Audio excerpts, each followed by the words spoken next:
Hi there, I'm Susan Beyer and you've found Fun with Research. Glad you're here with me today. Today we're going to talk about avoiding leading and loaded survey questions.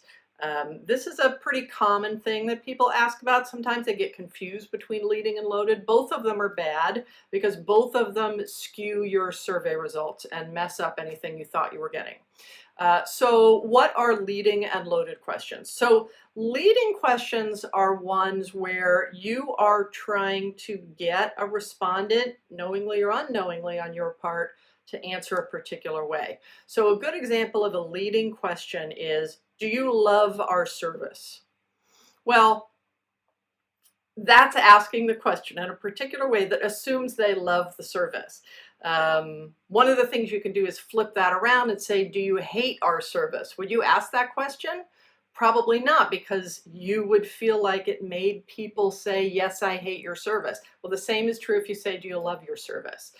So that's a leading question. A loaded question is one where you have assumptions about the person and you're building them into the question. What do you love about us? What do you like most about our product? Both of those have a built-in assumption that that person does love your service or some part of it, and that there are things they like about your product which may or not be true, may not be true. So that's a loaded question.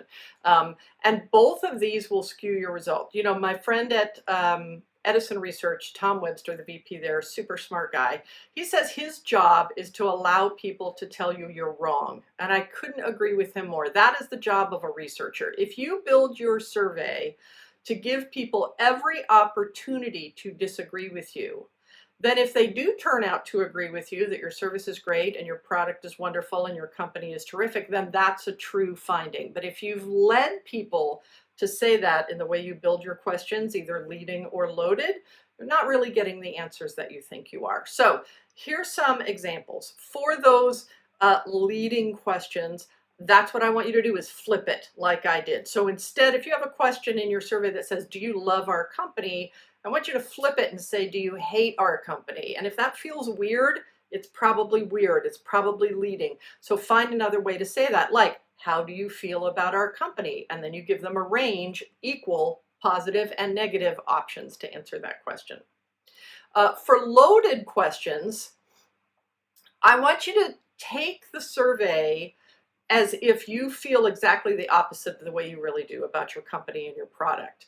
Do you have a chance in the survey, being that person, to tell the company how unhappy you are, to tell them how unhappy you are with their product or service, or it doesn't feed a need? If you don't feel like that, you need to make room for that in your survey, so that you want to make sure you're giving people every opportunity to tell you that they don't like what you're doing or they're not happy with what they've received from you.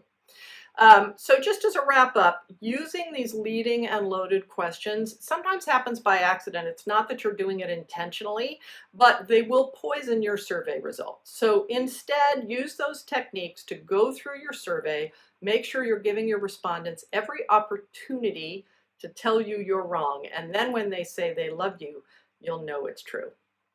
I hope that's helpful. We will see you next week on Fun with Research. You can visit us at funwithresearch.com for more ideas, resources, and videos. Thanks. Have a great day.